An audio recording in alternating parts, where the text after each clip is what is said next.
देखने को मिली है। जो पहले सर्ज आया था पिछले साल जून में, फिर सितंबर में, फिर नवंबर में, जब 8,000 केस, 6,000, 7,000 केसेस हो गए थे, उस तरह से तो नहीं है। लेकिन पिछले कुछ हफ्तों के अंदर एक वक्त ऐसा था जब 100-125 केसेस डेली के ऊपर हम लोग पहुंच गए थे। लेकिन पिछले कुछ दिनों में, खासकर पिछले 3 दिन में, थोड़ी बढ़ोतरी ज़्यादा देखने को मिली है और कल 500 से ज़्यादा केसेस देखने को मिले।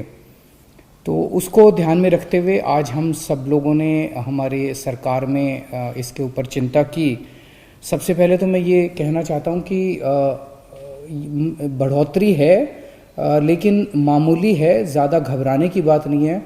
चूँकि केसेस बहुत ज़्यादा कम हो गए थे, तो जब हम परसेंटेज के तौर पे देखें तो इतने परसेंट ज़्यादा लगता है। लेकिन नंबर्स के तौर पे जैसे मैंने बताया, पहले 6,000 7,000 केस होते थे, अब 500 करीब केस हैं।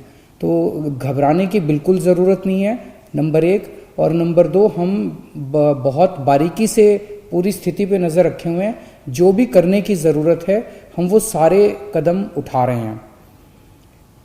दिल्ली के अपने जो एक्सपर्ट्स हैं उनकी राय ली जा रही है, और केंद्र सरकार के जो एक्सपर्ट्स हैं उनके भी लगातार संपर्क में दिल्ली सरकार बनी हुई है, और उन सभी एक्सपर्ट्स से हम राय ले रहे हैं, और जो जो वो बता रहे हैं वो सारे कदम उठाए जा रहे हैं। चूँकि पिछले कुछ हफ्तों में केसेस कम हो गए थे, तो थोड़ा बहुत ढिलाई आ गई थी पूरे सिस्टम के अंदर। आज सख्त आदेश जारी कर दिए गए कि भाई जो हमारा ट्रैकिंग, ट्रेसिंग, आइसोलेशन वाला जो पूरा सिस्टम था उसको और सख्ती के साथ हमें लागू करना है, सर्विलेंस को सख्ती के साथ लागू करना है, और एनफोर्समेंट बहुत सख्त करना है। जो मास्क पहनने का और सोशल डिस्टेंसिंग का, ये सारी चीज़ें हमें अब सख्ती के साथ लागू करनी है।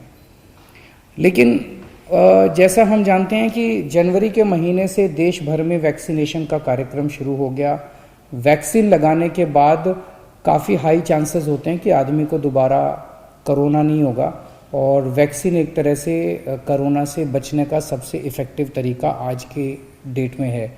तो एक तरफ तो अपने को वैक्सीन आ गई है, और दूसरी तरफ अगर कोरोना के केस बढ़ें तो ये सही नहीं है। तो आज उसके ऊपर भी चर्चा हुई। हमने देखा कि दिल्ली के अंदर लगभग 30 से 40 हज़ार लोगों को हम डेली लगा रहे हैं। इसमें दोनों चीज़ें हैं। एक तरफ तो हमारे अंदर, सिस्टम के अंदर जो भी कमियां हैं उन कमियों को दूर किया जाएगा ताकि ज़्यादा से ज़्यादा लोगों को वैक्सीन लगाई जा सकें, और दूसरी तरफ जो लोग अभी भी लगवाने में हिचकिचा रहे हैं उनको मैं अपील करना चाहता हूं कि हिचकिचाने की ज़रूरत नहीं है। मैंने भी लगवा लिया वैक्सीन, मेरे माता पिता ने भी लगवा लिया, सब लोग सही हैं, किसी को कोई प्रॉब्लम नहीं हुई, उल्टा अब हम सेफ हो गए हैं कोरोना से। तो एक तो सबको मैं अपील करना चाहता हूं कि सब लोग जो जो एलिजिबल हैं वो वैक्सीन लगवाएं। ये जो 30 से 40 हज़ार पर डे वैक्सीन लग रहे हैं, अब इसको बढ़ा के हम 1.25 लाख पर डे वैक्सीन लगाया करेंगे। अगले कुछ दिनों के अंदर हम इसके लिए अपनी कैपेसिटी भी बढ़ा रहे हैं। नंबर ऑफ सेंटर्स जो अभी लग रहे हैं दिल्ली के अंदर, वो लगभग मोटे मोटे तौर पे प्राइवेट और सरकारी मिला के 500 सेंटर के ऊपर लग रहे हैं। इसको डबल किया जाएगा, 500 से 1000 सेंटर्स के ऊपर हम इसको लेके जाएंगे। जो अभी सेंटर्स पे लग रहे हैं, स्पेशली सरकारी सेंटर्स पे, वो 9 बजे से 5 बजे तक लगते हैं।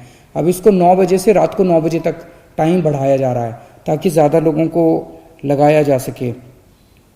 केंद्र सरकार से भी मैं अपील करना चाहता हूं कि अभी उन्होंने जो गाइडलाइंस जारी की हैं सेंटर्स की, वो बहुत ज़्यादा सख्त हैं, जिसकी वजह से नए सेंटर्स खोलने में दिक्कत हो रही है।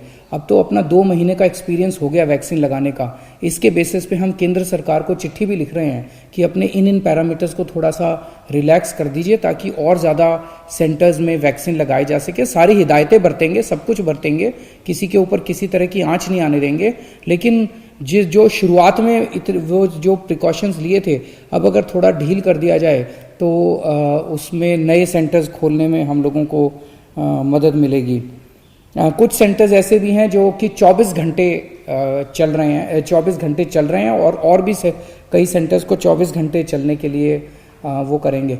हम आज प्लान कर रहे थे कि केंद्र सरकार से पहले मैं अपील करना चाहता हूँ कि अब वक्त आ गया, ये बड़ी दुर्भाग्यपूर्ण होगा कि एक तरफ हाँ हमारे देश ने वैक्सीन बनाने में इतनी बड़ी लीड ली है, हमारे डॉक्टर्स ने, हमारे साइंटिस्ट्स ने इतना अच्छा काम किया, और दूसरी तरफ अगर देश के अंदर कोरोना के केस बढ़ गए तो ये तालमेल नहीं खाती बात, ये हजम नहीं होती बात। तो अभी जो इतना स्ट्रिक्ट रिस्ट्रिक्शन किया हुआ है कि 60 साल के ऊपर ही वाले लगाएंगे, 45 साल से ऊपर वो जिनको कोमोर्बिडिटी है, बहुत ज़्यादा वो किया हुआ है, सख्त किया हुआ है कि ये लगा सकता है, ये नहीं लगा सकता, ये केवल ये एलिजिबल है, वो एलिजिबल नहीं है। मेरा उनसे निवेदन है कि अब हमारे देश के अंदर काफ़ी प्रोडक्शन वैक्सीन का बढ़ गया है और अब ये वैक्सीन खोल देनी चाहिए।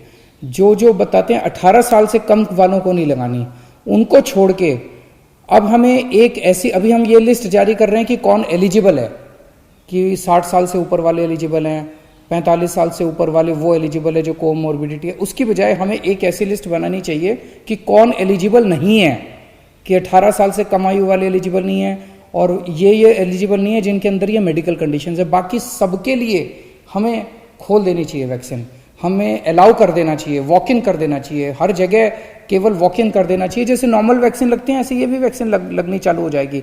अगर केंद्र सरकार अलाउ कर देती है वैक्सीन लगवाना किस सबको, और अगर हमें वैक्सीन की सफिशिएंट सप्लाई मिल जाती है तो आज हम लोगों ने प्लान बनाया कि हम 3 महीने के अंदर पूरी दिल्ली को वैक्सीन लगा सकते हैं।